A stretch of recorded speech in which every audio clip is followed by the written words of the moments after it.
Evolution is change. In the timescale of a human life, it's possible for things to change through the spread of norms or ideas. And so people's ideas about health behavior or the things that make them happy can spread from one person to another. But in this timescale of a species, then you're talking about something that's very different because the environments that people are exposed to will go up and down over time, having an impact not just on the way ideas might spread between people or emotions might spread between different animals, but also on how our genes interact with the environment. And so when you think about evolution, it's really possible that it operates on two different timescales.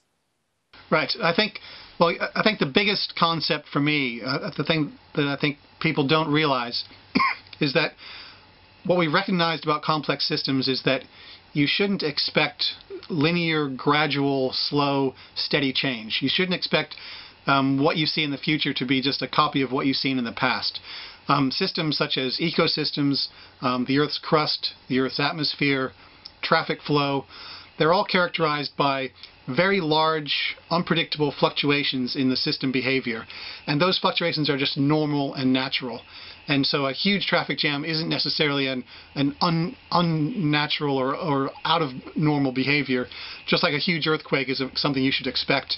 And large mass extinctions at the same point have happened all throughout history, just as an ordinary part of biology. So large fluctuations is a part of the natural dynamics of complex systems.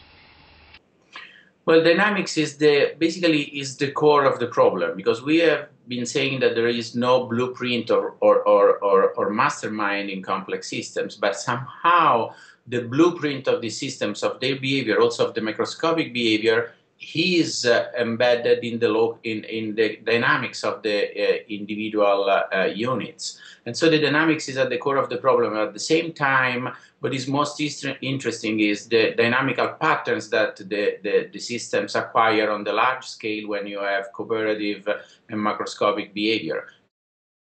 For example, in my research, I've been very interested in the coevolution of individuals and their ties. The idea is that we are being affected by the people we talk to. So how I vote, do I vote for Barack Obama or did I vote for John McCain, is in part driven by my own preferences, but my own preferences are being affected by the other people that I'm connected to.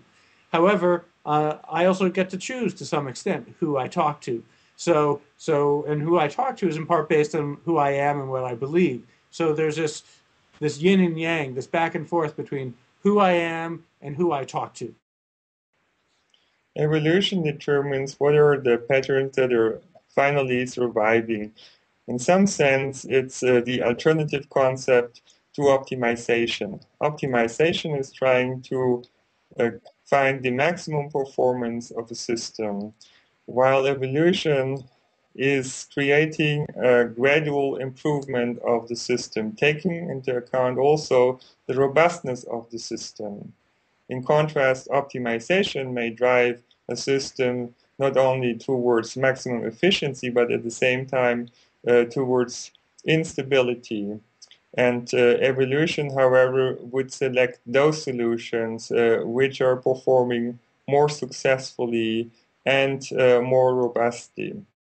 When you model, let's say, something in some physical system or chemical system, or you model a social or an economic system, the main difference is about the possibility of develop mutation and innovation of what's going on. I mean, mutation and innovation are typical of biological or social system. You have something that change their status, and then you change the rules of the interactions. Again, this can be seen also in financial market, for example. Very recently, the way in which people start to trade at high frequency has changed completely, because, I mean, there have been new platform where you can exchange electronically commodities and stocks, and this has changed dramatically the way traders interact, because now, for example, there is a lot of what is called high-frequency trading, which means that you trade also at the scale of some milliseconds, something that was impossible even 10 years ago.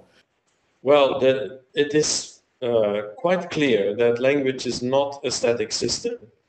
I mean, it's sometimes treated that way, but actually I strongly believe that every time we speak, that the language is changing. Our individual language is changing, and also the language of the one who interprets is changing, because we must all the time be able to deal with new situations and slightly different uses of a word, slightly different use of constructions. So there's this all the time change, and this individual changes add up to the emergence of a shared common language. But I think dynamics is really at the heart of human language. And this is, in fact, the big change and the big breakthrough, I would say, with earlier studies like in Chomsky linguistics, where language was considered to be static. Indeed, if there were no interactions between the particles, then nothing would change. Particles would continue to move around randomly. But in fact, almost everything interacts in nature. It's very difficult to find a system where there is no interaction at all. And for this reason, it becomes possible for something to happen from these interactions. Just as interactions among people lead to patterns of behavior, so interactions among constituents of a complex system lead to patterns. The most dramatic example of that is the snowflake. A snowflake is assembled by water molecules in a very chaotic environment of the clouds. Nonetheless, snowflakes develop a pattern which every child can recognize, a pattern of typically 6 arms extending from a central core. These patterns are not like a crystal. These patterns are more like a random organization of a system where no 2 snowflakes are exactly identical, and yet every snowflake has a magical pattern that a child can recognize.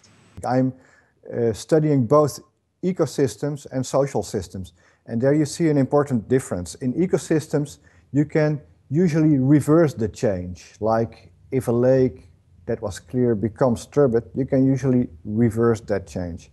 In human systems, you can never really reverse the change, because people learn over time, things change. History never repeats. It never repeats, although some aspects do repeat, like we see conflicts arising with the same kinds of dynamics over and over. Now, I must say that in the ecological systems, evolution doesn't happen on the ecological timescale, as we say. But if you look at millions of years, then you have, of course, evolution. The species evolve, and because of that, the rules of the game evolve, and history never repeats. So it's an interesting balance there. Evolution makes things never repeat, although some rules stay in the system. The evolution of systems in time can have very many forms. In many cases, the evolution in time is rather boring, uneventful, nothing happens. It's like watching grass grow. In other cases, you see, like the seasons, you see periodic evolution from spring to summer to fall to winter. So you see the dynamics is very periodic. In many other cases, dynamic can be very chaotic in the sense that even though the system is changing in time, its future state is impossible to predict. And there are many cases like this. Financial markets are one.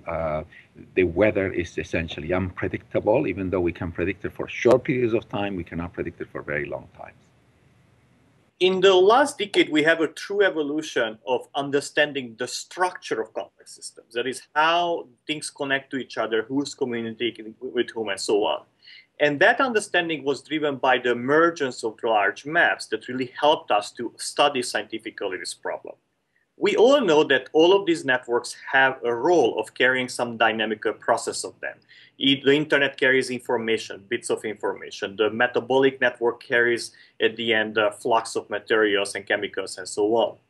We don't have enough data really to have a good theory of dynamics on these networks. There are lots of guesses. Everybody knows how important it is to understand the dynamical processes of on these complex systems, but lacking the experimental data that would drive our research, right now we actually have a zoo of results, rather a coherent theory on that. In contrast with the network topology, where I think we reached the point where we have a very coherent theory of how things connect to each other in nature, technology, or society? Well, evolution plays a key role, as the famous geneticist Theodosius Dobzhansky once wrote, nothing in biology makes sense but in the light of evolution. I think that phrase encapsulates that evolution is the way to explain all type of ecological and evolutionary processes.